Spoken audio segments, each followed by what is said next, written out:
ချောကလက်ဆိုတာလူသားတွေရှေးပဝေသနီကလေးကကြိုက်နှစ်သက်ခဲ့တဲ့အရာတစ်ခုပါတကယ်တော့လူတွေဟာ BC 1950ကလေးကချောကလက်ကိုစားသုံးခဲ့ကြတာပါရှေးခေတ်လူသားတွေဟာချောကလက်ကိုဘလောက်တောင်ကြိုက်တယ်လဲဆိုရင်စေဝါအဖြစ်ရောဘာသာရေးခန်းသားတွေမှာပါအသုံးပြုခဲ့ကြပါတယ်ဒီနေ့ခေတ်မှာတော့တစ်နှစ်ကိုတန်ချိန်3တန်းလောက်အထိထုတ်လုပ်ပြီးကမ္ဘာအနှံ့တင်ပို့နေရတဲ့အဆင့်ကိုရောက်ရှိလာပါပြီမာယာလူမျိုးတွေဟာကိုကိုပင် Cacao Tree ရဲ့လှုပ်ဝက်ချက်ကိုပထမဆုံးရှာဖွေတွေ့ရှိခဲ့သူတွေပါကိုကိုပင်တွေဟာအရန်ကိုအစွဲလန်းကြီးပြီးပေါက်ရောက်ဖို့ခက်ခဲပါတယ်အပူချိန်25 degree centigrade ပတ်ဝန်းကျင်ရှိရမယ်ဆိုထိုင်းစာ80%နဲ့အထက်ရှိရမယ်ဒီလိုအခြေအနေမျိုးကအီကွေတာအနီးကနေရာချို့မှာပဲရှိတာကြောင့်အခုချိန်ထိကမ္ဘာကိုကိုအများစုဟာဒီဒေသတွေကနေပဲထွက်ရှိနေတာပါကိုသီးတွေကိုရိတ်သိမ်းတဲ့အခါအခုထက်ထိလက်နဲ့ပဲခုတ်ယူနေကြရတော့မှာဘာလို့လဲဆိုတော့ကိုပင်တွေကအရန်နုနယ်ပြီးအသီးတွေကအလိုလျောက်မြေပေါ်ကိုကျွေမကြလို့ပါ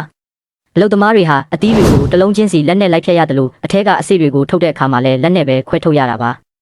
အဲ့ဒီအချိန်မှာကိုစစ်လေးတွေဟာစိတ်ကက်အဖြူရောင်အနှစ်တွေနဲ့ဖုံးအုပ်နေပြီးကျွန်တော်တို့မြင်ဘူးတဲ့ချောကလက်နဲ့လုံးဝမတူသေးပါဘူးအဲ့ဒီနောက်မှာတော့အရေးကြီးဆုံးအဆင့်ဖြစ်တဲ့အချင်းဖောက်ခြင်း fermentation ကိုလှုပ်ဆောင်ရပါတယ်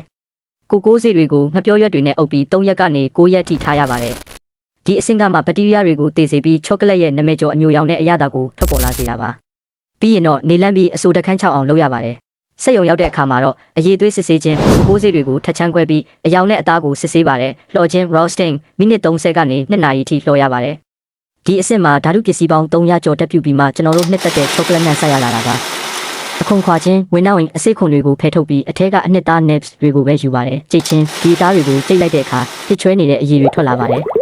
ဒါကို chocolate liquor လို့ခေါ်ပါတယ်ကိုမှုတ်လုပ်ချင်ရင်တော့အဲ့ဒီအရည်တွေကနေအစီ cocoa butter တွေကိုဖယ်ထုတ်လိုက်ရုံပါပဲဒါပေမဲ့ချောကလက်မုန့်တွေလုပ်မယ်ဆိုရင်တော့အဲ့ဒီခောက်ကောက်ဘာတကိုပြန်ပေါင်းထည့်ရပါတယ်1885ခုနှစ်မှာဆွစ်ဇာလန်နိုင်ငံသားတဲ့ညောင်ဖေတကလုံးမုန့်တွေပေါင်းထည့်ပြီး milk chocolate ကိုစတင်တီထွင်ခဲ့ပါတယ်နောက်ဆုံးအဆင့်မှာတော့ temperate လို့ခေါ်တဲ့အပူပေးအေးခံစနစ်နဲ့ချောကလက်ကိုပုံသွင်းပြီးတောက်ပြောင်တဲ့အသွင်ပြင်ကိုရယူပါတယ်ဒီနေ့ခေတ်မှာချောကလက်လုပ်ငန်းဟာတစ်နှစ်ကိုဒေါ်လာဘီလီယံ50ဖိုးအထိရောင်းချနေရတာပါ